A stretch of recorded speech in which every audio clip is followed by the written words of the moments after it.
നമസ്തേ, ഉച്ചവാർത്തയിലേക്ക് സ്വാഗതം. ആദ്യം പ്രധാന തലക്കെട്ടുകൾ നോക്കാം. കോട്ടയം നഗരത്തിൽ അരുംകൊല. തിരുവാതുക്കലിൽ ദമ്പതികളെ വീട്ടിൽ കയറി വെട്ടിക്കൊന്നു. മരിച്ചത് ഇന്ദ്രപ്രസ്ഥം ഓഡിറ്റോറിയം ഉടമ വിജയകുമാറും ഭാര്യ മീരയും. കൊലപാതകമെന്ന് സ്ഥിരീകരിച്ച് പോലീസ്. മുൻ വീട്ടുജോലിക്കാരൻ അസം സ്വദേശി അമിത് കസ്റ്റഡിയിൽ. വളർത്ത് നായക്കൾ അവശനിലയിൽ. CCTV ദൃശ്യങ്ങളടങ്ങുന്ന ഹാർഡ് ഡിസ്ക് മോഷണം പോയി.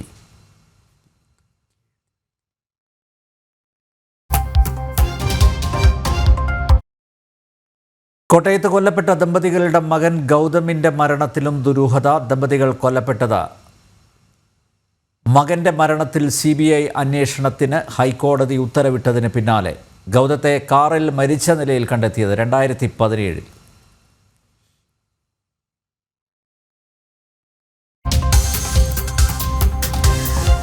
നരേന്ദ്രമോദി സർക്കാരിന് കീഴിൽ ഭാരതം അഴിമതി മുക്തമായെന്ന് രാജീവ് ചന്ദ്രശേഖർ. രാജ്യത്തെ താറുമാറാക്കിയത് UPA ഭരണമാണ്. യുവാക്കൾക്ക് ജോലി നൽകുന്ന സർക്കാർ കേരളത്തിൽ അധികാരത്തിൽ വരണമെന്നും വികസിത കേരളം മലപ്പുറം വെസ്റ്റ് ജില്ലാ കൺവെൻഷനിൽ രാജീവ് ചന്ദ്രശേഖർ.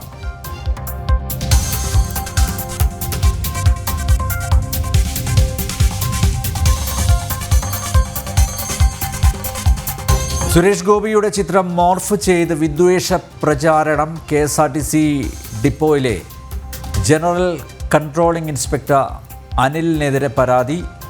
പ്രചരണം നടത്തിയത് ക്രൈസ്തവ വിശ്വാസങ്ങളെ വ്രണപ്പെടുത്തുന്ന രീതിയിൽ.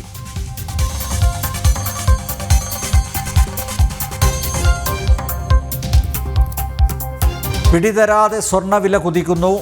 ഗ്രാമിന് ഒറ്റയടിക്ക് വർദ്ധിച്ചത് 275 രൂപ. പവന് വർദ്ധിച്ചത് 74,320 രൂപ.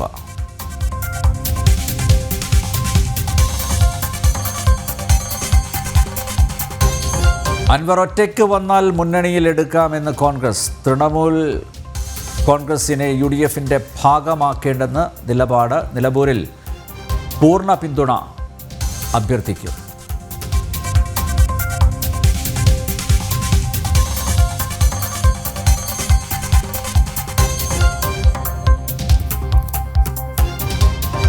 ദേവസ്വം പ്രസിഡന്റിൻ്റെ പേഴ്സണൽ സെക്രട്ടറി B. ബിനുവിനെതിരെ അഴിമതി അന്വേഷണം നടത്തണമെന്ന ഉത്തരവുമായി ഓംബുഡ്സ്മാൻ. ഉത്തരവ് ദേവസ്വം ജീവനക്കാർ നൽകിയ പരാതിയിൽ. ഉത്തരവിൻ്റെ പകർപ്പ് ജനം TVക്ക് ജനം ബ്രേക്കിംഗ്.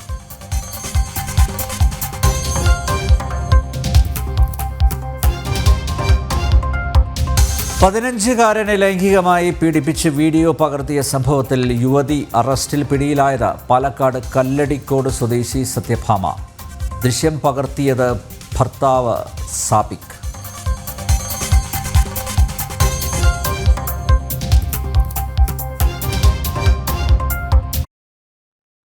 പോപ്പിൻ്റെ അപ്രതീക്ഷിത വിയോഗത്തിൽ വേദനയിൽ ലോകം. നാളെ മുതൽ സെയിൻറ്റ് പീറ്റേഴ്സ് ബസിലിക്കയിൽ പൊതുദർശനം. അന്ത്യവിശ്രമം സെയിൻറ്റ് മേരി മേജർ ബസിലിക്കയിൽ വേണമെന്ന് മരണപത്രത്തിൽ പോപ്പ്. സംസ്ഥാനത്ത് ഇന്നും നാളെയും ഔദ്യോഗിക ദുഃഖാചരണം.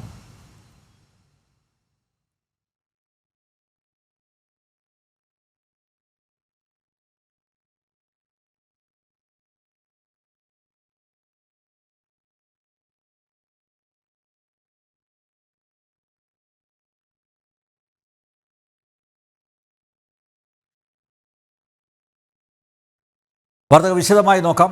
കോട്ടയം ഇന്ദ്രപ്രസ്ഥം ഓഡിറ്റോറിയം ഉടമ വിജയകുമാറിൻ്റെയും ഭാര്യയുടെയും മരണം കൊലപാതകമാണെന്ന് സ്ഥിരീകരിച്ച് പോലീസ്. സംഭവത്തിൽ അക്രമി എന്ന് സംശയിക്കുന്ന ഇതര സംസ്ഥാന തൊഴിലാളിയെ പോലീസ് കസ്റ്റഡിയിലെടുത്തു. അസം സ്വദേശി അമിതാണ് കസ്റ്റഡിയിലുള്ളത്. വിജയകുമാറിൻ്റെ വീട്ടിലെ മുൻ ജീവനക്കാരനായിരുന്നു ഇയാൾ. അമ്മിക്കല്ല് ഉപയോഗിച്ച് വീടിൻ്റെ പൂട്ട് പൊളിച്ചാണ് അക്രമി വീട്ടിൽ കയറിയതെന്ന് പോലീസ് പറഞ്ഞു. വീട്ടിലെ നായകളെ അവശനിലയിൽ കണ്ടെത്തി. നിഗമനങ്ങളിലേക്ക് എത്തേണ്ടതാണ്. എന്തായാലും വളരെ വിദഗ്ധ പരിശോധന നടത്തുകയാണ്. കാരണം വിരലടയാളം അതുപോലെ തന്നെ ആയുധങ്ങൾ സംബന്ധിച്ചുള്ള ചില സൂചനകൾക്ക് ലഭ്യമാണെങ്കിൽ പോലും അതിൽ വസ്തുതകളിലേക്ക് കടക്കേണ്ടതുണ്ട്. അപ്പോൾ എന്തായാലും കുറച്ച് സമയത്തിനകം അതിൻ്റെ സൂചനകൾ ലഭ്യമാകും. കാരണം അദ്ദേഹവുമായിട്ട് ബന്ധമുള്ള ടെലിഫോൺ നമ്പറുകൾ മറ്റു കാര്യങ്ങളൊക്കെ പരിശോധിച്ച് കഴിയുമ്പോൾ വ്യക്തമാക്കാനാവുന്നതാണ്. എന്തായാലും നാടിനെ നടുക്കിയൊരു കൊലപാതകമാണ്. എല്ലാ തരത്തിലും അന്തസ്സായി ജീവിച്ചിരുന്ന ഒരു ദമ്പതികൾക്ക് ഇതുപോലൊരു ദുരന്തമുണ്ടായി. രണ്ടുപേരുടെ മൃതദേഹങ്ങൾ രണ്ട് സ്ഥലത്തായിരുന്നു, കിടപ്പുമുറിയിലും പുറത്തുമായിരുന്നു. അപ്പോൾ അതെല്ലാം വേദനാജനകമായ നിമിഷങ്ങളിലൂടെയാണ് ഇപ്പോൾ കടന്നു പോകുന്നത്. വാർത്തയുടെ വിശദാംശങ്ങളുമായി മിഥുൻ അയ്യപ്പനും മിഥുൻ മുരളിയും ചേരുന്നു. ആദ്യം മിഥുൻ അയ്യപ്പനിലേക്ക് പോകുന്നു. മിഥുൻ, അമിതിൻ്റെ ചോദ്യം ചെയ്യൽ എവിടെ വരെയായി? അമിതാണോ കൊലപാതകം നടത്തിയത്? പോലീസ് ഇത് സംബന്ധിച്ച് സ്ഥിരീകരണം നൽകുന്നുണ്ടോ? എന്താണ് വിശദാംശങ്ങൾ?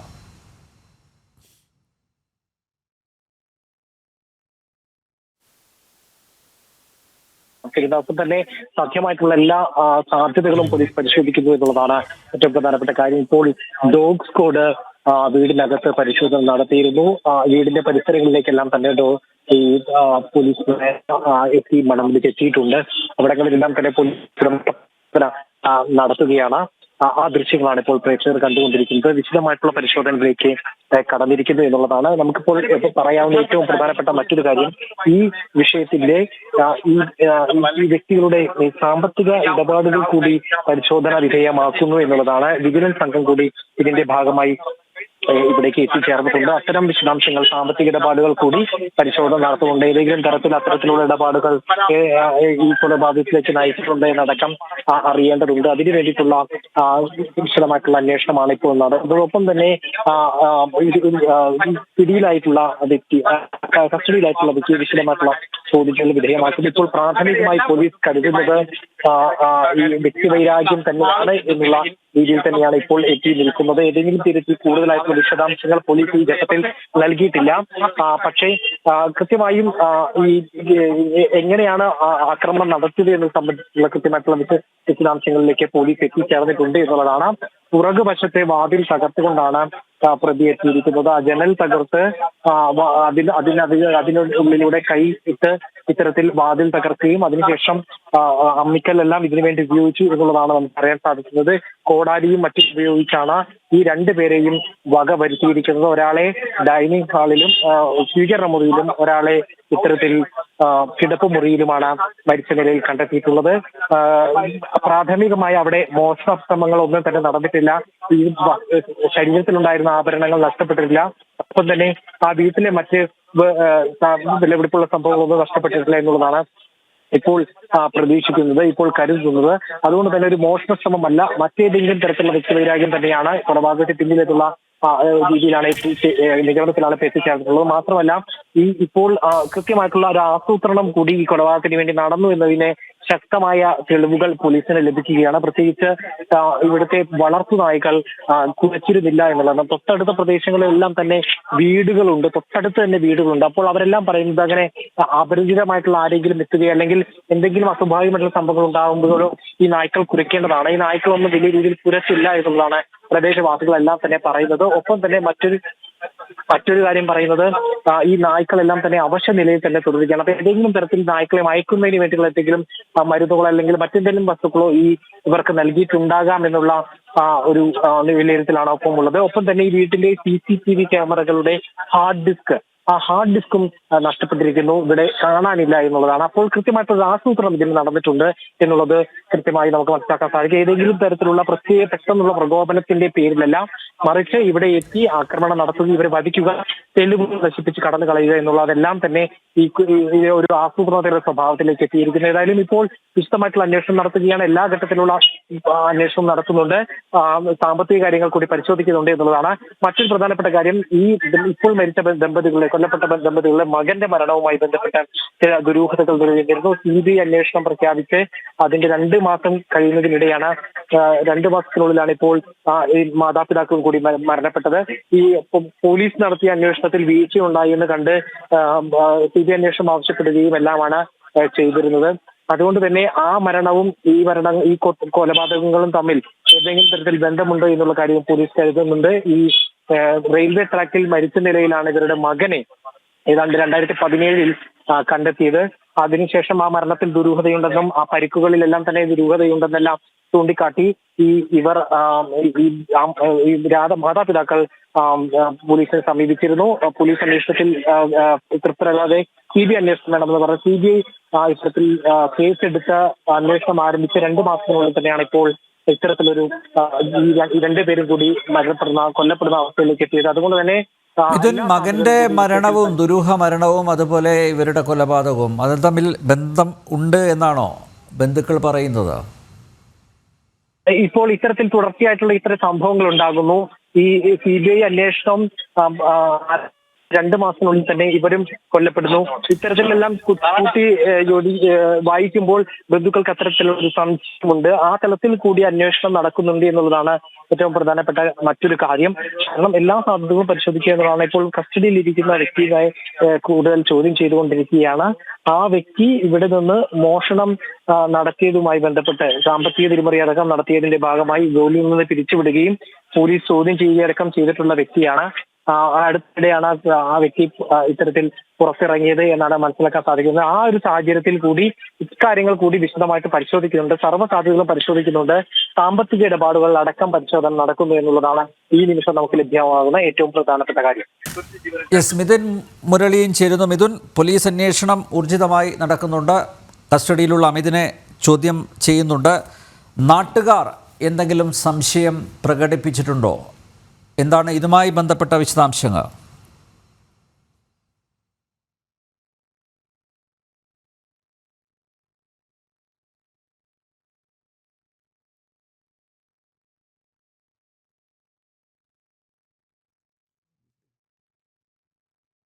കോട്ടയം ഇന്ദ്രപ്രസ്ഥം ഓഡിറ്റോറിയം ഉടമ വിജയകുമാറിൻ്റെയും ഭാര്യയുടെയും മരണം കൊലപാതകമെന്ന് സ്ഥിരീകരിച്ച പോലീസ് സംഭവത്തിൽ അക്രമിയെന്ന് സംശയിക്കുന്ന ഇതര സംസ്ഥാന തൊഴിലാളിയെ പോലീസ് കസ്റ്റഡിയിലെടുത്തു. അസം സ്വദേശി അമിതാണ് കസ്റ്റഡിയിലായത്. വിജയകുമാറിൻ്റെ വീട്ടിലെ മുൻ ജീവനക്കാരായിരുന്നു ഇയാൾ. അമ്മിക്കൽ ഉപയോഗിച്ച് വീടിൻ്റെ പൂട്ട് പൊളിച്ചാണ് അക്രമി വീട്ടിൽ കയറിയതെന്ന് പോലീസ് പറഞ്ഞു. വീട്ടിലെ നായകളെ അവശ നിലയിൽ കണ്ടെത്തി. മിഥുൻ അയ്യപ്പനാണ് വിവരങ്ങൾ നൽകിയത്.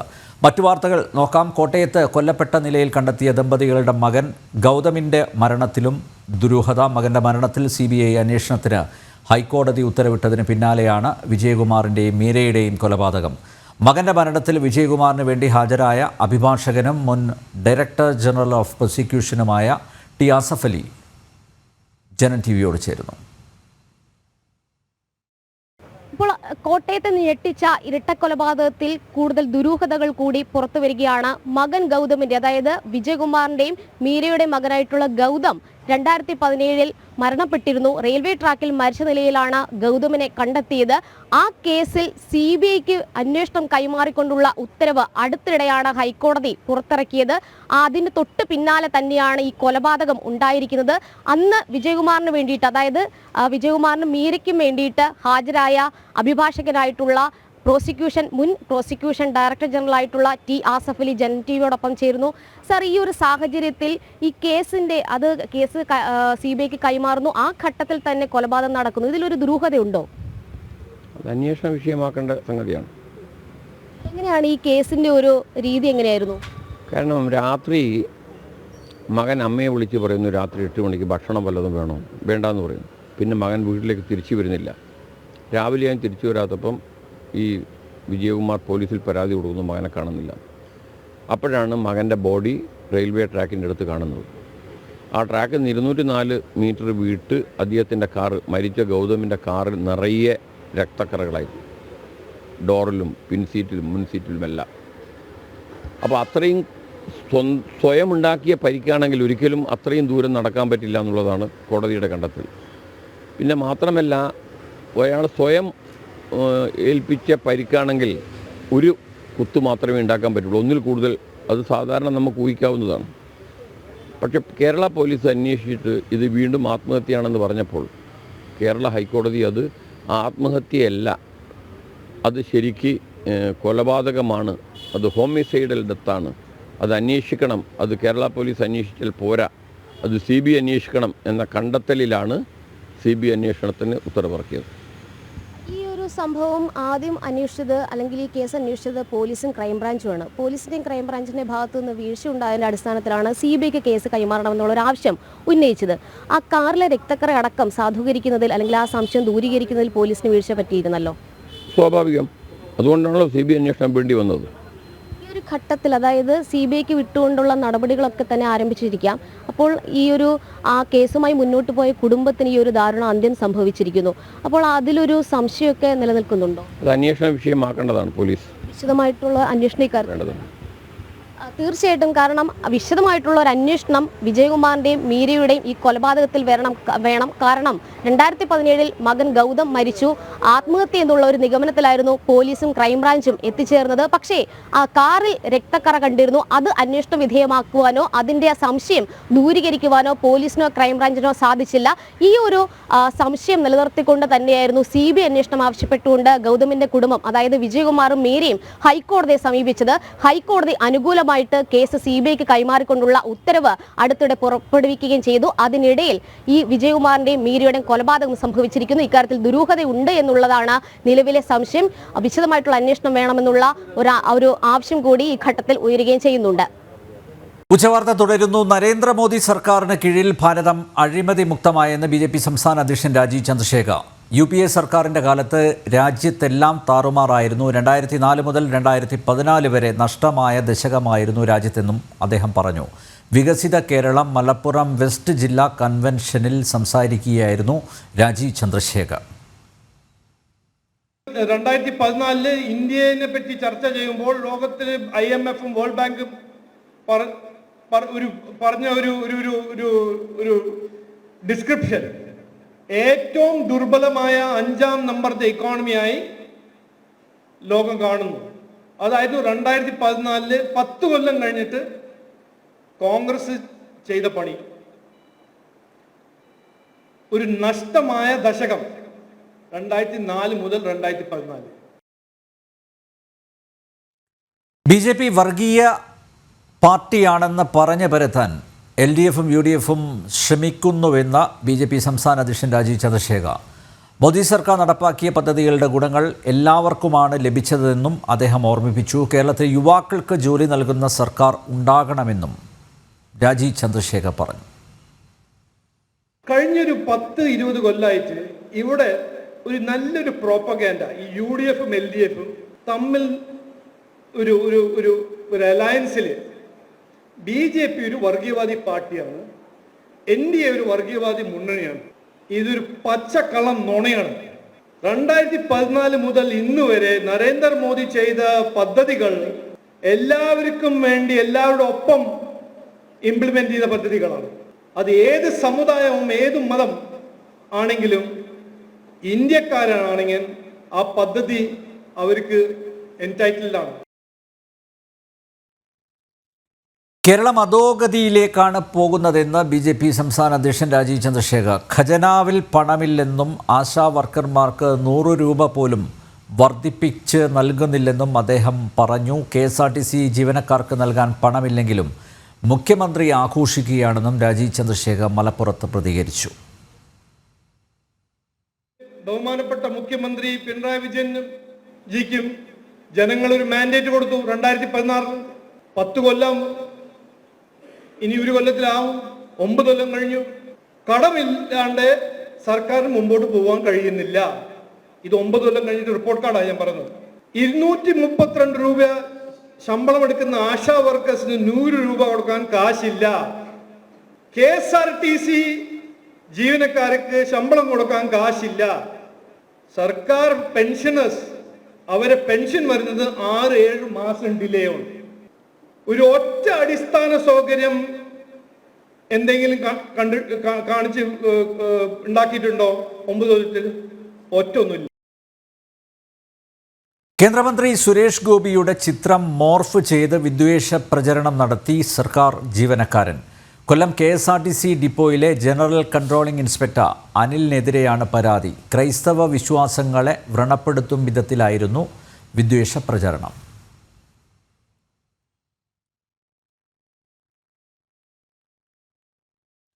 തൃണമൂൽ കോൺഗ്രസ് വഴി PV അൻവറിനെ UDFിൽ പ്രവേശിപ്പിക്കേണ്ടെന്ന് കോൺഗ്രസിൽ ധാരണ. ഒറ്റയ്ക്ക് വന്നാലും പുതിയ പാർട്ടി രൂപീകരിച്ചെത്തിയാലും സ്വീകരിക്കും.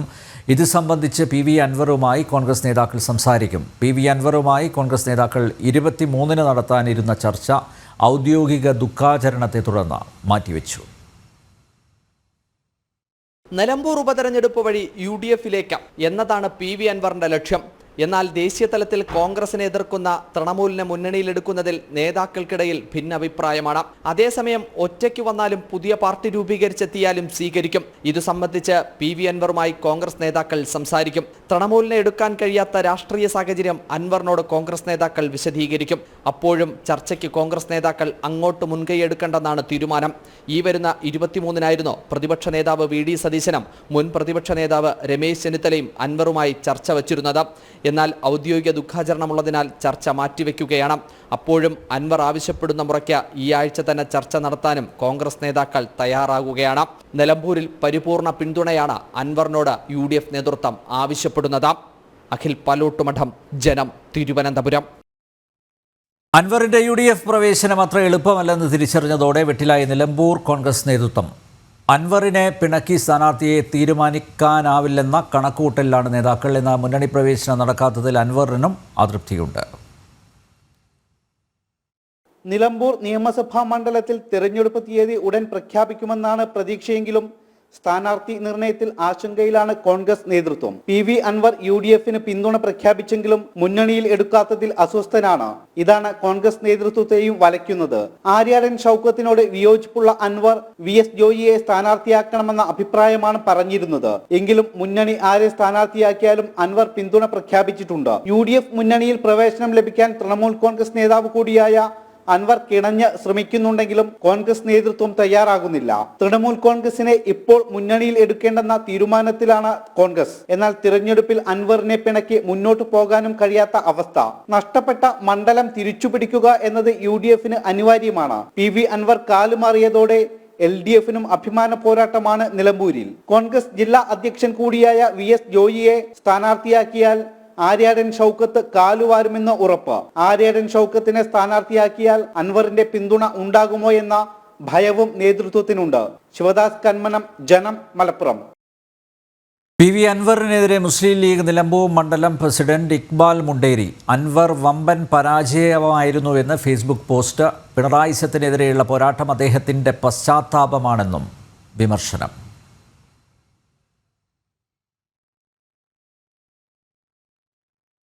മുസ്ലിം ലീഗിന് മുഖ്യമന്ത്രി സ്ഥാനത്തിന് അർഹതയുണ്ടെന്ന് ആവർത്തിച്ച് നേതാക്കൾ. യൂത്ത് ലീഗ് സംസ്ഥാന അധ്യക്ഷൻ മുനവർ അലി ശിഹാബ് തങ്ങളാണ് അവകാശവാദവുമായി രംഗത്തെത്തിയത്. നേരത്തെ മുസ്ലിം ലീഗ് സംസ്ഥാന അധ്യക്ഷൻ സാദിഖ് അലി ശിഹാബ് തങ്ങൾ അവകാശവാദം ഉന്നയിച്ചപ്പോൾ അത് തമാശയാണെന്നായിരുന്നു പ്രതിപക്ഷ നേതാവ് VD സതീശന്റെ പ്രതികരണം. മുസ്ലിം യൂത്ത് ലീഗ് മലപ്പുറം ജില്ലാ കമ്മിറ്റി നടത്തിയ സാഹിത്യോത്സവത്തിൽ സാദിഖ് അലി ശിഹാബ് തങ്ങൾ നടത്തിയ പ്രസ്താവനയാണ് മുസ്ലിം ലീഗിൽ നിന്ന് മുഖ്യമന്ത്രി എന്ന ചർച്ചകൾക്ക് തുടക്കമിട്ടത്. UDF അധികാരത്തിൽ വന്നാൽ മുഖ്യമന്ത്രി, ഉപമുഖ്യമന്ത്രി പദങ്ങൾ മുസ്ലിം ലീഗ് ആഗ്രഹിക്കുന്നുണ്ടോ എന്ന് ചോദിച്ചപ്പോൾ കോൺഗ്രസിന് സമ്മതമാണെങ്കിൽ ലീഗിന് സന്തോഷമെന്നായിരുന്നു സാദിഖ് അലി തങ്ങളുടെ മറുപടി. കോൺഗ്രസ് വിചാരിച്ചാൽ അത് നടക്കും, മുഖ്യമന്ത്രി ഇവിടെ തന്നെയുണ്ട് എന്ന് കുഞ്ഞാലിക്കുട്ടിയെ ചൂണ്ടിയായിരുന്നു സാദിഖ് അലി തങ്ങൾ മനസ്സിലിരിപ്പ് പുറത്തറിയിച്ചത്. UDF അധികാരത്തിൽ വന്നാൽ പ്രധാന പദവി കുഞ്ഞാലിക്കുട്ടിക്കായിരിക്കുമെന്നും തങ്ങൾ പറഞ്ഞിരുന്നു. എന്നാൽ സാദിഖ് അലി തങ്ങളുടെ പ്രസ്താവന തമാശയാണെന്നായിരുന്നു അതിനോടുള്ള VD സതീശന്റെ പ്രതികരണം. എന്നാൽ നിലപാട് ആവർത്തിക്കുകയാണ് ലീഗ് നേതാക്കൾ. യൂത്ത് ലീഗ് സംസ്ഥാന അധ്യക്ഷൻ മുനവർ അലി ശിഹാബ് തങ്ങളുടേതാണ് പുതിയ പ്രസ്താവന. UDF അധികാരത്തിലെത്തിയാൽ ലീഗിന് മുഖ്യമന്ത്രി സ്ഥാനത്തിന് അർഹതയുണ്ടെന്ന മുസ്ലിം ലീഗ് നേതാക്കളുടെ തുടർച്ചയായ പ്രസ്താവനകൾ VD സതീശൻ പറഞ്ഞതുപോലെ തമാശയല്ലെന്നാണ് വ്യക്തമാകുന്നത്. ഒരു വർഷത്തിനപ്പുറം നിയമസഭാ തെരഞ്ഞെടുപ്പ് വരാനിരിക്കെയാണ് മുഖ്യമന്ത്രി പദത്തിന് ലീഗിന് അർഹതയുണ്ടെന്ന പ്രതികരണങ്ങൾ തുടർച്ചയായി വരുന്നതെന്നും ശ്രദ്ധേയമാണ്. മുന്നണിയിലെ വലിയ രണ്ടാമത്തെ കക്ഷിയായ മുസ്ലിം ലീഗ് വിലപേശൽ ശക്തിയായി കൂടി മാറിയാൽ തെരഞ്ഞെടുപ്പ് ഒരുക്കങ്ങൾ നടത്തുന്ന കോൺഗ്രസിന് തലവേദനയാകും. മുഖ്യമന്ത്രി സ്ഥാനാർത്ഥി ആരെന്നതിനെ ചൊല്ലി കോൺഗ്രസിനകത്ത് തന്നെ കലാപക്കൊടി ഉയരുന്ന സാഹചര്യത്തിൽ പ്രത്യേകിച്ചും. പ്രധാനപ്പെട്ട ഒരു വാർത്തയിലേക്ക് പോകുന്നു. എക്സ്ക്ലൂസീവായിട്ടുള്ള ഒരു വാർത്തയിലേക്കാണ് പോകുന്നത്. TP ചന്ദ്രശേഖരൻ കേസിലെ പ്രതികൾക്ക്, അതായത് ശിക്ഷിക്കപ്പെട്ടവർക്ക്, ജീവപര്യന്തം തടവിന് ശിക്ഷിക്കപ്പെട്ടവർക്ക് വാരിക്കോരി പരോൾ നൽകുന്നത് സംസ്ഥാന സർക്കാർ തുടരുന്നു. കേസിലെ പ്രതി അണ്ണൻ സിജിത്തിന് തുടർച്ചയായി 2 തവണ പരോൾ നീട്ടി നൽകി. മുഖ്യമന്ത്രിക്ക് നൽകിയ അപേക്ഷ പരിഗണിച്ചാണ് 15 ദിവസം കൂടി പരോൾ നീട്ടിയത്. ഉത്തരവിൻ്റെ പകർപ്പ് ജനം TVക്ക് ലഭിച്ചിരുന്നു. രാജീവ് ചേരുന്നു. രാജീവ്, എന്താണ് ഈ ഉത്തരവിൽ പറഞ്ഞിരിക്കുന്നത്? നമുക്കറിയാം, നേരത്തെ തന്നെ കൊടിസുനി ഉൾപ്പെടെയുള്ളവർക്ക് പരോൾ നൽകിയിരുന്നു. മാത്രമല്ല കിർമാണി മനോജ്, മുഹമ്മദ് ഷാഫി ഇവരൊക്കെ എപ്പോഴും പുറത്താണ്. കാരണം അവർ സാമൂഹ്യ മാധ്യമങ്ങളിൽ വളരെ സജീവമായി അവർ സംവദിച്ചുകൊണ്ടിരുന്നു. പല വിവരങ്ങളിലും അവർ പ്രേക്ഷകരുമായിട്ട് അല്ലെങ്കിൽ അവരുടെ ഫോളോവേഴ്സുമായിട്ട് സംവദിക്കുന്നുണ്ട്. ഇപ്പോഴിതാ അണ്ണൻ സിജിത്തിന് പരോൾ നീട്ടി നൽകിയിരിക്കുന്നു. അതിൽ മുഖ്യമന്ത്രിയുടെ ഇടപെടൽ ഉണ്ട് എന്നുള്ളതല്ലേ പ്രധാനം? Anil Nambiar, T P case പ്രതികൾക്ക് എല്ലാ സംരക്ഷണവും സംസ്ഥാന സർക്കാർ ഇപ്പോഴും നൽകുന്നു എന്നതാണ് ഏറ്റവും പ്രധാനപ്പെട്ട ഒരു കാര്യം. ടി പി കേസ് പ്രതികൾ നമുക്കറിയാം ശിക്ഷിക്കപ്പെട്ട് ജയിലിലേക്ക് എത്തിയത് മുതൽ അവർക്ക് അവിടെ ലഭിച്ചിരുന്നത് വലിയ സൗകര്യങ്ങളായിരുന്നു. മൊബൈൽ ഫോൺ ഉപയോഗിക്കാനുള്ള സൗകര്യമുണ്ട്, എല്ലാ സ്വാതന്ത്ര്യവും ജയിലിൽ ഇവർക്ക് ലഭിക്കുന്ന ഒരു സാഹചര്യമായിരുന്നു. ഇതിനുശേഷമാണ് ഈ പരോളുമായി ബന്ധപ്പെട്ട കൂടുതൽ വിവരങ്ങൾ പുറത്തേക്ക് വന്നത്. ടി പി കേസ് പ്രതികൾക്ക് വാരിക്കോരി പരോൾ നൽകുന്ന ഒരു സമീപനമായിരുന്നു സംസ്ഥാന സർക്കാർ കഴിഞ്ഞ കുറേ നാളുകളായി സ്വീകരിച്ചു വന്നിരുന്നത്. ഒന്നാം പിണറായി സർക്കാരാണെങ്കിലും രണ്ടാം പിണറായി സർക്കാരാണെങ്കിലും ടി പി കേസ് പ്രതികൾക്ക് വാരിക്കോരി പരോൾ നൽകുകയായിരുന്നു. കേസിലെ 3 പ്രതികൾക്കാണ് നിലവിൽ 1000 ദിവസത്തിന് മുകളിൽ പരോൾ ലഭിച്ചിരുന്നത്. കെ സി രാമേന്ദ്രൻ, അതുപോലെ തന്നെ ട്രൗസർ മനോജ്, അണ്ണൻ സീത്ത്, ഈ 3 പ്രതികൾക്കാണ് 1000 ദിവസത്തിന് മുകളിൽ പരോൾ ലഭിച്ചത്. അണ്ണൻ സീത്തിന് 1078 ദിവസം ഇതിനകം പരോൾ ലഭിച്ചിരുന്നു. ഇതിനുശേഷമാണ് വീണ്ടും ഈ അണ്ണൻ സീത്തിന് പരോൾ ലഭിച്ചത്. ഈ പരോളിൻ്റെ കാലാവധിയാണ് ആദ്യം 7 ദിവസം ദീർഘിപ്പിക്കുന്നു, പിന്നീട് മുഖ്യമന്ത്രിക്ക് അപേക്ഷ നൽകി. അതിൻ്റെ അടിസ്ഥാനത്തിൽ 15 ദിവസം കൂടി ദീർഘിപ്പിച്ചുകൊണ്ടാണ് ഉത്തരവ് പുറത്തിറങ്ങിയിരിക്കുന്നത്. അതായത് മുഖ്യമന്ത്രിയുടെ ഓഫീസ് തന്നെ ഇടപെട്ടുകൊണ്ട് ടി പി കേസ് പ്രതികൾക്ക് വാരിക്കോരി പരോൾ നൽകുകയാണെന്ന് തെളിയിക്കുന്ന രേഖകൾ കൂടിയാണ് പുറത്തേക്ക് വരുന്നത്. നേരത്തെ ഇതുമായി ബന്ധപ്പെട്ട് ആരോപണം കെ കെ രമ ഉൾപ്പെടെ ഉന്നയിച്ചിരുന്നു. മാത്രമല്ല ഈ ടി പി കേസ് പ്രതികൾക്ക് ശിക്ഷാ ഇളവ് നൽകാനുള്ള നീക്കവും സംസ്ഥാന സർക്കാരിൻ്റെ ഭാഗത്തു നിന്നും ആഭ്യന്തര വകുപ്പിൻ്റെ ഭാഗത്തു നിന്നും ഉണ്ടാവുകയും ചെയ്തിരുന്നു. ഈ വിവരം പുറത്തു വന്നതിന് ശേഷമാണ് ഈ ഒരു തീരുമാനം റദ്ദാക്കിക്കൊണ്ടുള്ള നടപടികൾ ഉണ്ടായത്. ഇതിനുശേഷം ഏതായാലും പരോൾ നൽകുന്നത് തുടരുകയാണ്, വാരിക്കോരി പരോൾ നൽകുന്നത് തുടരുകയാണ്. ഇക്കാര്യത്തിൽ യാതൊരു തരത്തിലുള്ള തടസ്സവും ആഭ്യന്തര വകുപ്പിന് ഇല്ല എന്ന വസ്തുത കൂടി നിലനിൽക്കുന്നുണ്ട്. മാത്രമല്ല ഈ ടി പി കേസ് പ്രതികളുമായി ബന്ധപ്പെട്ട മറ്റ് പലതരത്തിലുള്ള ആരോപണങ്ങൾ ഉയർന്നിരുന്നു. ജയിലിൽ ഉദ്യോഗസ്ഥരെ ഭീഷണിപ്പെടുത്തുന്നു, മർദ്ദിക്കുന്നു എന്ന തരത്തിലുള്ള പരാതികളൊക്കെ ഉയർന്നു വന്നതാണ്. പക്ഷേ ആ ഒരു സാഹചര്യം പോലും പരിഗണിക്കാതെയാണ് ടി പി കേസ് പ്രതികൾക്ക് വാരിക്കോരി ഇങ്ങനെ പരോൾ നൽകിക്കൊണ്ടിരിക്കുന്നത് എന്ന വസ്തുതയാണ് നിലനിൽക്കുന്നത്. മാത്രമല്ല ഇവർക്ക് ജയിലിൽ ലഭിക്കുന്ന സൗകര്യങ്ങളെക്കുറിച്ചും നേരത്തെ പലതരത്തിലുള്ള പരാതികൾ പുറത്തു വന്നിരുന്നു. ആവശ്യത്തിനുള്ള ഭക്ഷണം കഴിക്കാനും, അതായത് ഇഷ്ടമുള്ള ഭക്ഷണം കഴിക്കാനും ഇഷ്ടമുള്ള രീതിയിൽ പ്രവർത്തിക്കാനും ഒക്കെയുള്ള സംവിധാനങ്ങൾ ജയിലിൽ ഇവർക്ക് ഒരുക്കി നൽകുന്നു എന്നായിരുന്നു പ്രധാനപ്പെട്ട ഒരു ആരോപണം. അത് ശരിയാണെന്ന് തെളിയിക്കുന്ന ചില തെളിവുകൾ കൂടി പുറത്തേക്ക് വരുന്ന സാഹചര്യമുണ്ടായി. മാത്രമല്ല ഈ പരോളിൽ ഇറങ്ങിയതിന് ശേഷം മറ്റ് കേസുകളിൽ പോലും അവർ ഉൾപ്പെടുന്ന സാഹചര്യമുണ്ടായി. ലഹരി സംഘങ്ങളുമായുള്ള ബന്ധം പോലും പിന്നീട് പുറത്തു വന്നിരുന്നു. പക്ഷേ അതിനുശേഷവും, അതായത് സംസ്ഥാന ഇൻ്റലിജൻസ് പോലും ഇവർക്ക് കൂടുതൽ പരോൾ അനുവദിക്കരുതെന്ന് ചൂണ്ടിക്കാണിച്ചുകൊണ്ട് രംഗത്ത് വന്നപ്പോൾ പോലും അതിനെ എതിർത്തുകൊണ്ടാണ് ഏതായാലും ഇപ്പോൾ വീണ്ടും ഇങ്ങനെ പരോൾ അനുവദിച്ചുകൊണ്ട് ഇരിക്കുന്നത്. അണ്ണൻ സീത്തിനാണ് വീണ്ടും ഏതായാലും പരോൾ നീട്ടി നൽകിയിരിക്കുന്നത്. ആദ്യം 7 ദിവസത്തേക്ക് ദീർഘിപ്പിച്ച് നൽകുന്നു, പിന്നീട് 15 ദിവസത്തേക്ക്. അതിൽ ഏറ്റവും പ്രധാനം ഈ മുഖ്യമന്ത്രിയുടെ ഓഫീസ് ഇടപെട്ടിരിക്കുന്നു. മുഖ്യമന്ത്രിക്ക് നൽകിയ അപേക്ഷയുടെ അടിസ്ഥാനത്തിലാണ് വീണ്ടും 15 ദിവസം കൂടി പരോൾ നീട്ടി നൽകിയിരിക്കുന്നത് എന്നതാണ് വസ്തുത. അതിൽ നിന്ന് മനസ്സിലാക്കേണ്ടത് ടി പിയുടെ കൊലയാളികൾക്ക് പൂർണ്ണമായും വിധേയമാവുന്നു, അതായത് വിധേയപ്പെടുന്നു മുഖ്യമന്ത്രിയുടെ ഓഫീസ്. നമുക്കറിയാം പി ശശിയാണ് മുഖ്യമന്ത്രിയുടെ പൊളിറ്റിക്കൽ സെക്രട്ടറിയാണ് ഈ കേസിലെ കാര്യങ്ങളൊക്കെ കൈകാര്യം ചെയ്യുന്നത്. പ്രത്യേകിച്ച് ഇവരോട് അനുകമ്പയോടുകൂടി പെരുമാറുന്നത് പി ശശിയുടെ ഇടപെടലിനെ തുടർന്ന് തന്നെയല്ലേ? മാത്രമല്ല മറ്റൊരു കാര്യം കൂടി, ഈയിടെയാണ് ഹൈക്കോടതി ഇവരുടെ ശിക്ഷ ഇരട്ട ജീവപര്യന്തം ആക്കിയത്. അന്ന് കോടതിയുടെ കൃത്യമായിട്ടുള്ള ചില നിർദ്ദേശങ്ങൾ ഉണ്ടായിരുന്നു. അതിനുശേഷവും മുഹമ്മദ് ഷാഫിക്ക് പരോൾ നൽകി. അതിനുശേഷമാണ് കൊടിസുനിക്ക് പരോൾ നൽകിയത്. അന്നൊക്കെ സർക്കാർ പറഞ്ഞത് ഈ പരോൾ എന്ന് പറയുന്നത് ഒരു തടവുകാരൻ്റെ അവൻ അർഹിക്കുന്ന മാനുഷിക പരിഗണന ആണ് എന്നാണ് അന്ന് സർക്കാർ പറഞ്ഞത്. ഇങ്ങനെ ഒരു വിവാദമുണ്ടായ സാഹചര്യത്തിൽ ഇവിടെ അണ്ണൻ സിജിത്തിൻ്റെ കേസിലും ഇത് തന്നെയല്ലേ പറയാൻ പോകുന്നത്? പരോളിൽ കൃത്യമായിട്ടുള്ള നിർദ്ദേശങ്ങൾ കോടതിയുടെ ഭാഗത്തു നിന്ന് ഉണ്ടായിട്ടില്ല. പക്ഷേ ഇവരുടെ വിടുതൽ, അതുമായി ബന്ധപ്പെട്ടുള്ള ചില നിയന്ത്രണങ്ങൾ മാത്രമാണ് ഹൈക്കോടതി ഏർപ്പെടുത്തിയത്. അതായത് ഈ ഇരട്ട ജീവപര്യന്തം ആക്കി വർദ്ധിപ്പിച്ച സാഹചര്യത്തിൽ ഇവർക്ക് നേരത്തെ ഇവരെ പിന്നെ ജയിലിൽ നിന്ന് മുക്തമാക്കാൻ തന്നെ തീരുമാനിച്ചിരുന്നു, മോചിപ്പിക്കാൻ തന്നെ തീരുമാനിച്ചിരുന്നു. അന്നും ഇത് വിവാദമായതാണ്. അപ്പോൾ ഈ ഇരട്ട ജീവപര്യന്തം ആക്കി ഉയർത്തുന്ന ഇവരുടെ ശിക്ഷ കോടതി നിയന്ത്രണങ്ങൾ വരുത്തുന്നു. പക്ഷേ പരോളിൻ്റെ കാര്യത്തിൽ ഇപ്പോഴും സർക്കാരിൻ്റെ ഭാഗത്തു നിന്ന് ഉദാര സമീപനം ഉണ്ടാവുന്നു അല്ലെ? പൂർണ്ണമായും ഈ ടി പിയുടെ കൊലയാളികൾക്ക് വിധേയപ്പെടുന്ന ഒരു കാഴ്ച തന്നെയല്ലേ കാണുന്നത്? തീർച്ചയായും അനിൽ നമ്പ്യാർ, കാരണം നമുക്കറിയാം ഈ TP കേസ് പ്രതികൾക്ക് മറ്റൊരു പ്രതികൾക്കും ലഭിക്കാത്ത രീതിയിലുള്ള സൗകര്യങ്ങളായിരുന്നു തുടക്കം മുതൽ കിട്ടിക്കൊണ്ടിരുന്നത്. ഇത് വസ്തുത തന്നെയാണ്. കാരണം ജയിൽ ഉദ്യോഗസ്ഥർ പോലും ഇക്കാര്യം തുറന്ന് സമ്മതിക്കുന്ന സാഹചര്യമുണ്ടായി.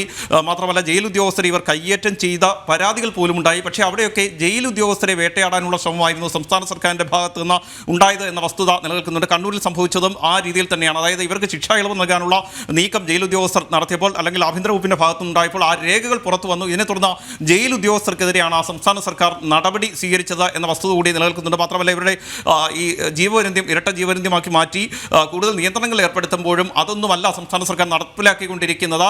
ഇവർക്ക് കൂടുതൽ പരോൾ അനുവദിച്ചുകൊണ്ടിരിക്കുന്നു. അതായത് ഇവരെ പുറത്തുവിടാനുള്ള നീക്കം സംസ്ഥാന സർക്കാരിൻ്റെ ഭാഗത്തുനിന്നുണ്ടാകുമ്പോൾ അത് പൊളിയുമ്പോൾ ഇവർക്ക് കൂടുതൽ പരോളുകൾ അനുവദിച്ചുകൊണ്ട് ഇവർക്ക് സംരക്ഷണം ഒരുക്കുകയാണ് നിലവിലിപ്പോൾ ആഭ്യന്തര വകുപ്പ് ചെയ്തുകൊണ്ടിരിക്കുന്നത്. അതിൽ തന്നെ മുഖ്യമന്ത്രിയുടെ ഓഫീസ് നേരിട്ട് ഇടപെടുന്നു എന്നതാണ് ഏറ്റവും പ്രധാനപ്പെട്ട ഒരു വസ്തുത. അതായത് മുഖ്യമന്ത്രി തന്നെ നേരിട്ട് ഇടപെട്ടുകൊണ്ട് ഇവർക്ക് പരോൾ അനുവദിക്കാനുള്ള എല്ലാ നീക്കവും നടത്തുന്നു. മുഹമ്മദ് ഷാഫിക്കായാലും കൊടിസുനിക്കായാലും ഇപ്പോൾ അണ്ണൻ സീതനായാലും കൂടുതൽ പരോൾ ലഭിക്കാനുള്ള സാഹചര്യം ഒരുക്കിക്കൊണ്ടിരിക്കുകയാണ്. ആദ്യമായി ഈ പരോളിന് വേണ്ടി അപേക്ഷ ജയിൽ വകുപ്പിന് നൽകുന്നു. ഇതിൻ്റെ അടിസ്ഥാനത്തിൽ ജയിലിൽ നിന്ന് പരോൾ നേടി പുറത്തിറങ്ങിയ ശേഷമാണ് ഈ പരോൾ ദീർഘിപ്പിച്ച് നൽകണമെന്ന് ചൂണ്ടിക്കാണിച്ചുകൊണ്ട് വീണ്ടും അപേക്ഷ നൽകുന്നത്. ഇതിനുശേഷമാണ് വീണ്ടും പരോൾ ദീർഘിപ്പിക്കണമെന്ന് ആവശ്യപ്പെട്ടുകൊണ്ട് മുഖ്യമന്ത്രിക്ക് അപേക്ഷ നൽകുന്നത്. ഈ മുഖ്യമന്ത്രി മറ്റ് ആരുടെയും അപേക്ഷ പരിഗണിക്കാതിരിക്കുന്ന ഒരു സാഹചര്യത്തിൽ തന്നെ ഈ അപേക്ഷ പ്രത്യേകമായി പരിഗണിക്കുന്നു. 15 ദിവസത്തേക്ക് കൂടി ഈ പരോൾ നീട്ടി നൽകുന്നു. ആ രീതിയിലുള്ള സംരക്ഷണമാണ് നിലവിലിപ്പോൾ TP കേസ് പ്രതികൾക്ക് സംസ്ഥാന സർക്കാരിൻ്റെ ഭാഗത്തു നിന്ന് മുഖ്യമന്ത്രിയുടെ ഓഫീസിൻ്റെ ഭാഗത്തു നിന്ന് നൽകിക്കൊണ്ടിരിക്കുന്നത് എന്ന വസ്തുത നിലനിൽക്കുന്നു. അത് തെളിയിക്കുന്ന രേഖകൾ കൂടിയാണ്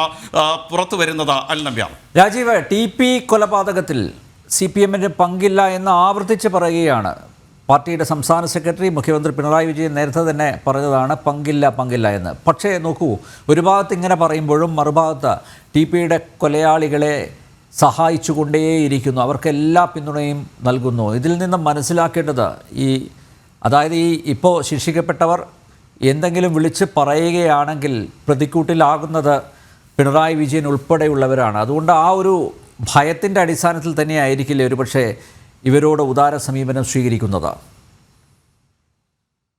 തീർച്ചയായും TP കേസിൽ CPM-ന് പങ്കില്ല എന്ന് ആവർത്തിക്കുമ്പോഴും പുറത്തു വന്ന തെളിവുകൾ അങ്ങനെയല്ല. CPM-ന്റെ പ്രാദേശിക നേതാക്കൾ ഉൾപ്പെടെ കേസിൽ പ്രതിയാകുന്ന സാഹചര്യമുണ്ടായി. ഇതുമായി ബന്ധപ്പെട്ട കൃത്യമായ തെളിവുകൾ ലഭിക്കുന്ന സാഹചര്യവും ഉണ്ടായി. ഈ വിഷയങ്ങളൊക്കെ നേരത്തെ പലതവണ ചർച്ച ചെയ്തതുമാണ്. ഏതായാലും CPM-ന് പങ്കില്ല എന്ന് പറഞ്ഞ് ഈ വിഷയത്തിൽ ഒഴിഞ്ഞു മാറാൻ കഴിയില്ല എന്ന വസ്തുത നിലനിൽക്കുക തന്നെയാണ്.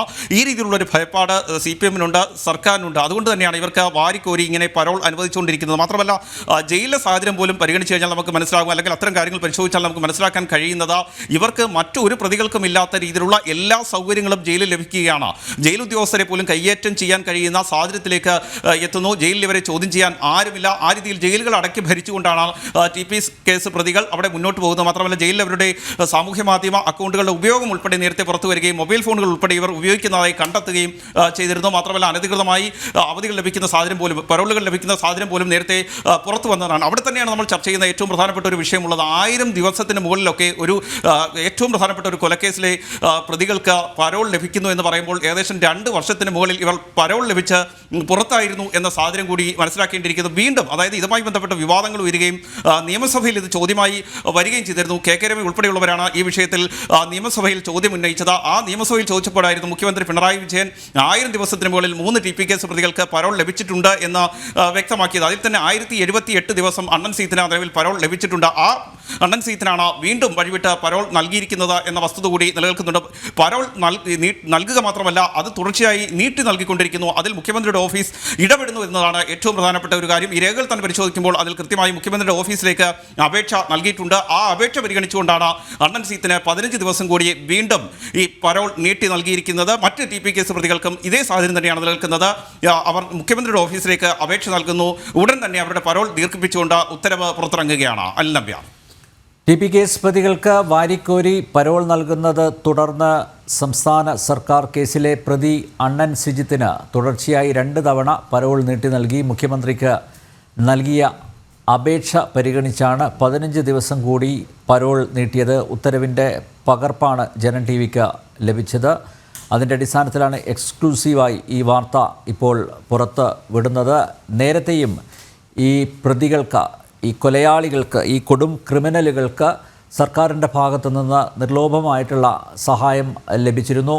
ഞാൻ ഒരിക്കൽ കൂടി രാജീവിലേക്ക് പോവുകയാണ്. രാജീവ്, ഇവിടെ ഈ അണ്ണൻ സിജിത്തിന് മാത്രമല്ല ഈ കൊലയാളികൾക്ക് എല്ലാം ഒരു വിധത്തിലല്ലെങ്കിൽ മറ്റൊരു വിധത്തിൽ കൃത്യമായിട്ടുള്ള സഹായം സർക്കാരിൻ്റെ ഭാഗത്തു നിന്ന് ലഭിക്കുന്നുണ്ട്. നമുക്കറിയാം നേരത്തെ പി കെ കുഞ്ഞനന്ദൻ മരണപ്പെട്ടു. പി കെ കുഞ്ഞനന്ദനും വഴിവിട്ട സഹായം ലഭിച്ചിരുന്നു.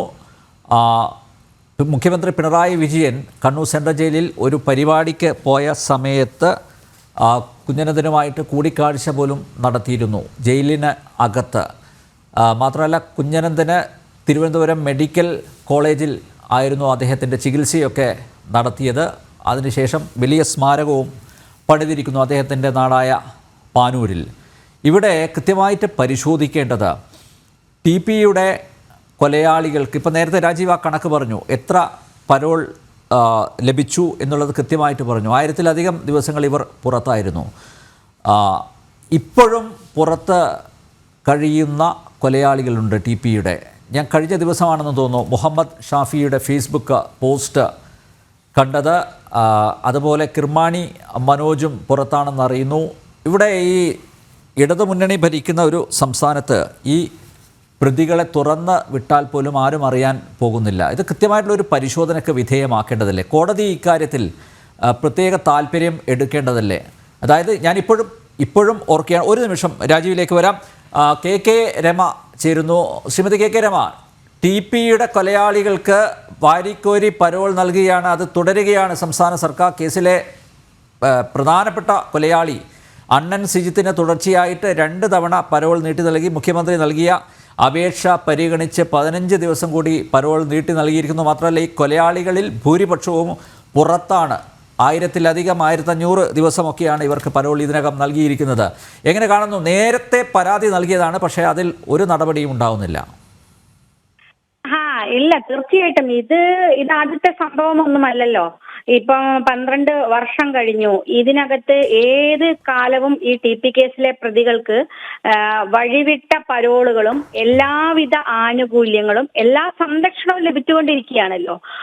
അവര് ഏറ്റവും കൂടുതൽ കാലം പുറത്തു നിന്നത് എന്താണ് എന്ന് കണക്കെടുക്കുന്നതായിരിക്കും ഏറ്റവും നന്നാവുക. ജയിലിലുള്ള കണക്കെടുക്കുന്നത് ഇത്തിരി ബുദ്ധിമുട്ടാണ്. അത്രയും വളരെ കുറച്ച് ദിവസമേ അവര് പുറത്ത് ജയിലിനകത്ത് നിന്നിട്ടുള്ളൂ. നമുക്കൊരു 6 മാസം മുന്നേ നിയമസഭയിൽ തന്ന ഒരു കണക്ക് പ്രകാരം തന്നെ 1400, 1300, 1200 ദിവസങ്ങളാണ് ഓരോ പ്രതികളും. ഈ അണ്ണൻ സുജിത്ത് തന്നെ എന്റെ ഓർമ്മ ശരിയാണെങ്കിൽ 1280 ദിവസവും മറ്റോ 6 മാസം മുന്നേ കൊടുത്തിട്ടുണ്ട്. ഇങ്ങനെ കൊടുത്ത അനുഭവമാണ് നമുക്കുള്ളത്, കാണാൻ കഴിയുന്നത്. ഇത് ഒരു കേസിലെ പ്രതികൾക്കും ഈ തരത്തിലുള്ള ആനുകൂല്യങ്ങൾ നമുക്ക് കാണാൻ സാധിക്കില്ല. എത്ര പ്രതികൾ ജയിലിൽ കിടക്കുന്നുണ്ട്, എത്ര ആളുകൾ ജീവപര്യന്തം തടവിനായാലും മറ്റേതിലും ഒക്കെ കിടക്കുന്ന ആളുണ്ട്. അവരൊക്കെ പുറം ലോകം കാണാതെ കാലങ്ങളായി കിടക്കുന്ന ആളുകൾ എനിക്കറിയാം. ഒരുപാട് ആളുകളെ അത്തരത്തിലുള്ള ആളുകൾ നമ്മളോടൊക്കെ വിളിക്കാറും അവരുടെ ബന്ധുക്കളൊക്കെ വിളിക്കാറുണ്ട്. ഒരു ദിവസം പോലും ഉമ്മാനെ കാണാൻ പോലും അസുഖമായി കിടക്കുന്ന ആളുകൾക്കും പരോള് കൊടുക്കാത്ത അനുഭവം കണ്ണൂർ ജയിലിൽ ഉൾപ്പെടെയുണ്ട്. പക്ഷെ അതൊന്നും ഇവിടെ ടി പി കേസിലെ പ്രതികൾക്ക് ബാധകമല്ല. അവർക്ക് എല്ലാ സംരക്ഷണവും സർക്കാർ ചെയ്തു കൊടുക്കുമെന്ന് പ്രഖ്യാപിച്ചതാണ്. അതുതന്നെയാണ് മുഖ്യമന്ത്രിയുടെ ഇഷ്ടാനുസരണം തന്നെയായിരിക്കും ഇപ്പോൾ ഇതൊക്കെ നടക്കുന്നത്. അവർക്ക് കാരണം ഇവർക്ക് വേണ്ടി നടത്തിയതാണല്ലോ. അപ്പൊ പിന്നെ ചെയ്തു കൊടുക്കാതിരിക്കാൻ പറ്റില്ലല്ലോ. ഈ സർക്കാരിന് ഇവർക്ക് എല്ലാ സൗകര്യങ്ങളും ചെയ്തു കൊടുത്തിട്ടില്ലെങ്കിൽ അവർ മറ്റെന്തെങ്കിലും വിളിച്ചു പറഞ്ഞാൽ ഈ സർക്കാരിന് വലിയ പ്രശ്നമായിരിക്കും. അതുകൊണ്ട് തന്നെ എല്ലാവിധ സംരക്ഷണവും കൊടുക്കുമെന്ന് നമുക്കറിയാം. ഇത് ഒരുപാട് കാലമായി നമ്മൾ ചർച്ച ചെയ്തുകൊണ്ടേയിരിക്കുന്ന ഒരു വിഷയമാണല്ലോ. ഇവിടെ ഒരു കാര്യത്തിൽ വ്യക്തത വരുത്തണം. കാരണം ഇവരുടെ ശിക്ഷ ഇരട്ട ജീവപര്യന്തമാക്കി വർദ്ധിപ്പിച്ചല്ലോ.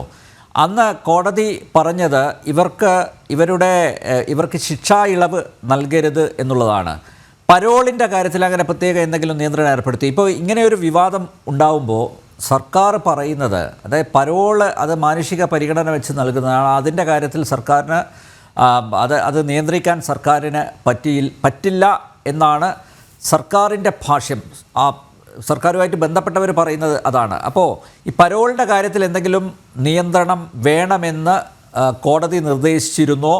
ഇങ്ങനെ ഇവർക്ക് വഴിവിട്ട രീതിയിൽ പരോൾ നൽകുന്നത് കോടതിയുടെ ശ്രദ്ധയിൽപ്പെടുത്തിയിരുന്നോ?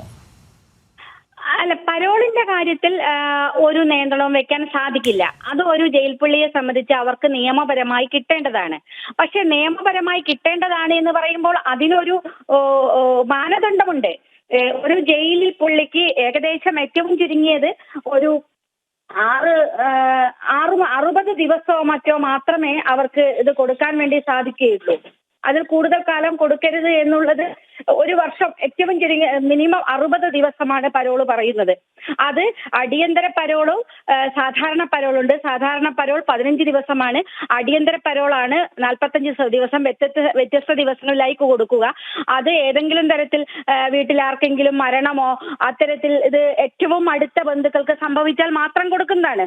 അത് ജയിൽ ചട്ടപ്രകാരം ഉള്ളതാണ്. എല്ലാ പ്രതികൾക്കും അതേപോലെയാണ് കൊടുക്കേണ്ടത്. പക്ഷെ ഇവിടെ ആ ചട്ടങ്ങളൊന്നും ബാധകമല്ല എന്നുള്ളതാണ് ഇവിടുത്തെ പ്രശ്നം.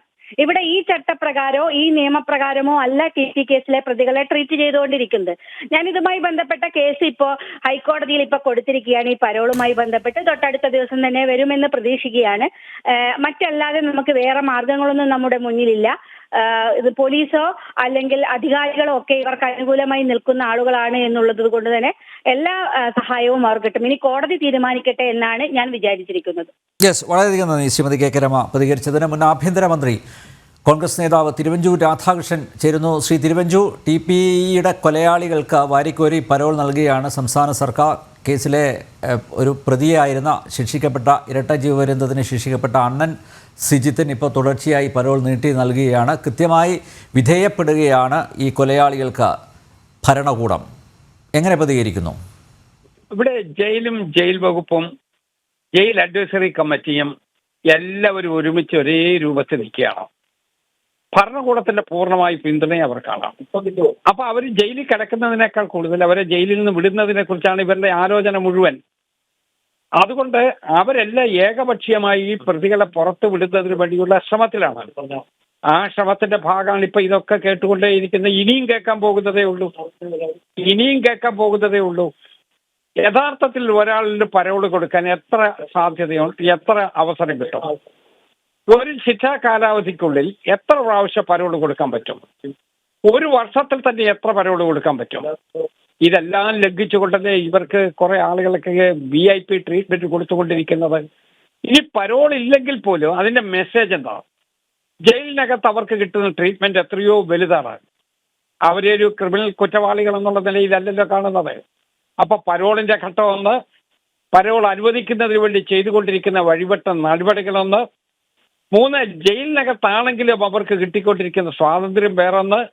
ഇതെല്ലാം കൂടി മൊത്തത്തിൽ നോക്കുമ്പോൾ TP ചന്ദ്രശേഖരൻ കേസിലെ പ്രതികൾക്ക് ഇതിനേക്കാൾ കൂടുതൽ സ്വാതന്ത്ര്യം കൊടുക്കാത്തതിലുള്ള സങ്കടത്തിലാണ് അധികാരവർഗം ഇരിക്കുന്നത്. അതാണ് നമ്മൾ കണ്ടുകൊണ്ടിരിക്കുന്നത്. ശ്രീ തിരുവഞ്ചൂർ, ഇതിനൊരു അറുതി വരുത്തണ്ടേ? ഇപ്പോൾ ഹൈക്കോടതിയുടെ കൃത്യമായിട്ടുള്ള ചില നിർദ്ദേശങ്ങളൊക്കെ വന്നിട്ടുണ്ട് ഈ വിഷയത്തിൽ. പക്ഷേ എങ്കിലും സർക്കാർ അതൊന്നും പരിഗണിക്കുന്നില്ല, കണക്കിലെടുക്കുന്നില്ല. സർക്കാർ സ്വന്തം നിലയ്ക്ക് ഇവരെ സഹായിച്ചു കൊണ്ടിരിക്കുകയാണ്. ഇത് നമ്മൾ ആത്യന്തികമായി മനസ്സിലാക്കേണ്ടത്, ഇവരിപ്പോഴും പറയുന്നത് CPMന് TPയുടെ കൊലപാതകത്തിൽ പങ്കില്ല എന്നാണ്. പക്ഷേ ഈ പ്രതികളെല്ലാം CPMൻ്റെ നേതാക്കന്മാരാണ്, പ്രാദേശിക നേതാക്കന്മാരുണ്ട്. മാത്രമല്ല CPMന് വേണ്ടി വിടുപണി ചെയ്യുന്നവരാണ്, CPMൻ്റെ ഗുണ്ടകളാണ് ശിക്ഷിക്കപ്പെട്ടിരിക്കുന്നത്. അപ്പോൾ ഇവർ പറയുന്നത് പോലെ സർക്കാർ പ്രവർത്തിച്ചില്ലെങ്കിൽ ഒരുപക്ഷെ സത്യം വിളിച്ചു പറഞ്ഞാലോ എന്ന ഭയത്തിൻ്റെ പുറത്തായിരിക്കുമോ ഇങ്ങനെ ചില കാര്യങ്ങൾക്ക് നിർബന്ധിതമാവുന്നത്? അതിനേക്കാൾ അപ്പുറത്ത് ഒരു ഘടകം കൂടി നമ്മൾ പരിശോധിക്കണം. ഇപ്പോൾ ഹൈക്കോടതിയുടെ മുമ്പിൽ ഒരു കേസ് കിടക്കുന്നുണ്ട് എന്നുള്ളത് കൊണ്ട് ഹൈക്കോടതിക്ക് നേരിട്ട് ചെയ്യാവുന്ന ഒരു കാര്യമുണ്ട്. വഴിവിട്ട രൂപത്തിൽ ഈ പരോളെല്ലാം കൊടുത്തുകൊണ്ടിരിക്കുന്ന ജയിൽ അഡ്വൈസറി കമ്മിറ്റിയെ പിരിച്ചുവിടാൻ ഹൈക്കോടതിക്ക് സ്വയമേട്ട തീരുമാനം എടുക്കാൻ പറ്റും. അതോടുകൂടി ഈ ഒരു മെസ്സേജ് പോവുകയാണ്. എന്താണ് കോടതിയുടെ തിങ്കിങ്, നിയമപാലനത്തിന് വേണ്ടി കോടതി എടുക്കാൻ പോകുന്ന നടപടി എന്ത് എന്നുള്ളതിനെ കുറിച്ച് കൃത്യമായ ഒരു മെസ്സേജ് ജനങ്ങളിലേക്കും മറ്റുദ്യോഗസ്ഥന്മാരിലേക്കും പോകും. അത് ഹൈക്കോടതിയിൽ പെൻഡിങ് കേസ് ഉള്ളത് കൊണ്ട് സ്വാഭാവികമായിട്ട് ഹൈക്കോടതിയുടെ നിരീക്ഷണത്തിന്റെ രൂപത്തിൽ ഇതുകൂടി വന്നാൽ ഈ പ്രശ്നത്തിന് പരിഹാരം ഉണ്ടാകും. അല്ലെങ്കിൽ ഇത് തന്നെ തുടർന്ന് കൊടുത്തുകൊണ്ടേയിരിക്കും. കൊടുക്കുമ്പോഴൊക്കെ ജനങ്ങൾ എതിർത്തുകൊണ്ടേയിരിക്കും. നിയമവിരുദ്ധമാണെന്ന് മാധ്യമ പ്രവർത്തകർ ഉയർന്ന ഉച്ചത്തിൽ സംസാരിച്ചുകൊണ്ടേയിരിക്കും. പക്ഷെ ചെയ്യാനുള്ള പണി കൃത്യമായി ഗവൺമെന്റ് ചെയ്തുകൊണ്ടേയിരിക്കും. അത് അവസാനിപ്പിക്കണമെന്ന് വരികിൽ ജയിൽ അഡ്വൈസറി കമ്മിറ്റിയുടെ ശുപാർശയില്ലാതെ ഇതൊന്നും നടക്കുകയല്ലോ. ആ ജയിൽ അഡ്വൈസറി കമ്മിറ്റി പിരിച്ചുവിടുകയാണ് സത്യം പറഞ്ഞാൽ ചെയ്യേണ്ടത് എന്നുള്ളതാണ് എൻ്റെ നിഗമനം. യെസ്, വളരെയധികം നന്ദി ശ്രീ തിരുവഞ്ചൂർ രാധാകൃഷ്ണൻ ഈ ഘട്ടത്തിൽ പ്രതികരിച്ചതിന്. ടി പി കേസിൽ ശിക്ഷിക്കപ്പെട്ട ഇരട്ട ജീവപര്യന്തം തടവിന് ശിക്ഷിക്കപ്പെട്ട ടിപിയുടെ കൊലയാളികൾക്ക് വാരിക്കോരി പരോൾ നൽകുന്നത് തുടർന്ന് സംസ്ഥാന സർക്കാർ കേസിലെ പ്രതി അണ്ണൻ സിജിത്തിന് തുടർച്ചയായി 2 തവണ പരോൾ നീട്ടി നൽകി. മുഖ്യമന്ത്രിക്ക് നൽകിയ അപേക്ഷ പരിഗണിച്ചാണ് 15 ദിവസം കൂടി പരോൾ നീട്ടിയത്. മുഖ്യമന്ത്രിയുടെ ഓഫീസ് നേരിട്ട് ഇടപെട്ടിരിക്കുകയാണ്. ഈ ഉത്തരവിൻ്റെ പകർപ്പാണ് ജനം ടി വിക്ക് ലഭിച്ചത്. രാജീവാണ് ഈ എക്സ്ക്ലൂസീവ് വാർത്ത നൽകിയത്. തിരുവിതാംകൂർ ദേവസ്വം ബോർഡ് പ്രസിഡന്റിന്റെ പേഴ്സണൽ സെക്രട്ടറി ബി ബിനുവിനെതിരെ അഴിമതി അന്വേഷണം നടത്തണമെന്ന ഉത്തരവുമായി ഓംബുഡ്സ്മാൻ. ബിനുവിനെതിരെ ദേവസ്വം ജീവനക്കാർ നൽകിയ പരാതിയുടെ അടിസ്ഥാനത്തിലാണ് ഉത്തരവ്. ഉത്തരവിന്റെ പകർപ്പ് ജനം ടി വിക്ക് ലഭിച്ചു. ജനം ബ്രേക്കിംഗ്.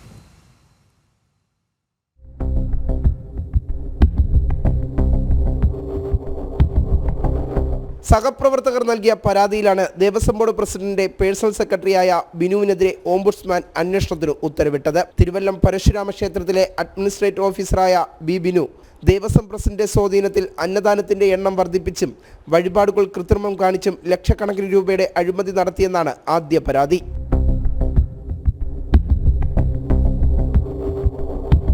രണ്ടായിരത്തി 22-23 കാലയളവിൽ മലയാലപ്പുഴ ദേവസ്വം അഡ്മിനിസ്ട്രേറ്റീവ് ഓഫീസറായി ജോലി ചെയ്യുന്ന സമയത്ത് ഈ ക്ഷേത്രത്തിലെ തളിത്തസ്തികയിൽ ജോലി ചെയ്യുന്ന സ്ത്രീയെ അപമാനിച്ചു എന്ന പരാതിയിൽ നടപടി ഉണ്ടാക്കാത്ത സാഹചര്യത്തിൽ കൂടിയാണ് സഹപ്രവർത്തകരായ ജീവനക്കാർ കോടതിയെ സമീപിച്ചത്. ഈ പരാതികളിലാണ് ഓംബുഡ്സ്മാൻ അന്വേഷണത്തിന് ഉത്തരവിട്ടത്. പലതവണ ദേവസ്വം പ്രസിഡന്റ് പേഴ്സണൽ സെക്രട്ടറിയായ ബിനുവിനെതിരെ വിവിധ പരാതികൾ ദേവസ്വം ജീവനക്കാർ നൽകിയിരുന്നെങ്കിലും നടപടി സ്വീകരിക്കാൻ ബോർഡ് തയ്യാറായില്ല എന്ന ആക്ഷേപവും നിലനിൽക്കുന്നു. വി വിനീഷ്, ജനം, തിരുവനന്തപുരം. കോന്നി MLA KU ജനീഷ് കുമാറിനെതിരെ രൂക്ഷ വിമർശനവുമായി ഇടത് സംഘടനയായ Kerala forest protective staff association. Konni ആനക്കൂട്ടിൽ കോൺക്രീറ്റ് തൂണ് മറിഞ്ഞ് വീണ് 4 വയസ്സുകാരൻ മരിച്ച സംഭവവുമായി ബന്ധപ്പെട്ട് MLA നടത്തിയ പ്രസ്താവനയിലാണ് പ്രതിഷേധം. പ്രാഥമിക അന്വേഷണം പോലും നടത്താതെയാണ് MLA വനംവകുപ്പ് ഉദ്യോഗസ്ഥർക്കെതിരെ പ്രതികരിച്ചതെന്ന് സംഘടന കുറ്റപ്പെടുത്തി. കോന്നി ആനക്കൂട്ടിൽ കോൺക്രീറ്റ് തൂൺ മറിഞ്ഞു വീണുണ്ടായ അപകടവുമായി ബന്ധപ്പെട്ട് വനം വകുപ്പ് ഉദ്യോഗസ്ഥർക്കെതിരെ അന്യായമായി നടപടിയെടുക്കുന്നു എന്നാരോപിച്ച് ഇടത് സംഘടനയായ Kerala forest protective staff association കോന്നിയിൽ നടത്തിയ പ്രതിഷേധ സംഗമത്തിലാണ് KU ജനീഷ് കുമാർ MLAക്കെതിരെ വിമർശനം ഉയർന്നത്. സംഭവത്തിൽ പ്രാഥമിക അന്വേഷണം പോലും നടത്താതെ വനം വകുപ്പ് ഉദ്യോഗസ്ഥർക്കെതിരെ MLA നടത്തിയ പ്രതികരണം പ്രതിഷേധാർഹമാണ്. MLAയുടെ പ്രസ്താവന ഉദ്യോഗസ്ഥരെ ബലിയാടാക്കി. ഉദ്യോഗസ്ഥരെ സസ്പെൻഡ് ചെയ്ത നടപടി പുനഃപരിശോധിക്കണമെന്നും വീഴ്ച ഉണ്ടായിട്ടുണ്ടെങ്കിൽ അന്വേഷണം നടത്തി നടപടി സ്വീകരിക്കണമെന്നും Kerala forest protective staff association ആവശ്യപ്പെട്ടു. 2015 മുതൽ ഇക്കോ ടൂറിസം സെന്ററിൽ സുരക്ഷ ഓഡിറ്റ് നടത്തിയിട്ടില്ലെന്നും സംഘടന ചൂണ്ടിക്കാട്ടി. ഇതൊന്നും കാണാതെ അത്തരത്തില് നിശ്ചിതമായ പ്രശ്നം, കാരണം വനപാലകരാണ് ഇതിന്റെ ഉത്തരവാദി എന്ന തരത്തിലേക്ക് ആദ്യം പ്രഖ്യാപനം നടത്തുന്ന അദ്ദേഹമാണ്. നമ്മളുമായിട്ട് ഏറെ അടുപ്പത്തിൽ പോകുന്ന ജനപ്രതിനിധി.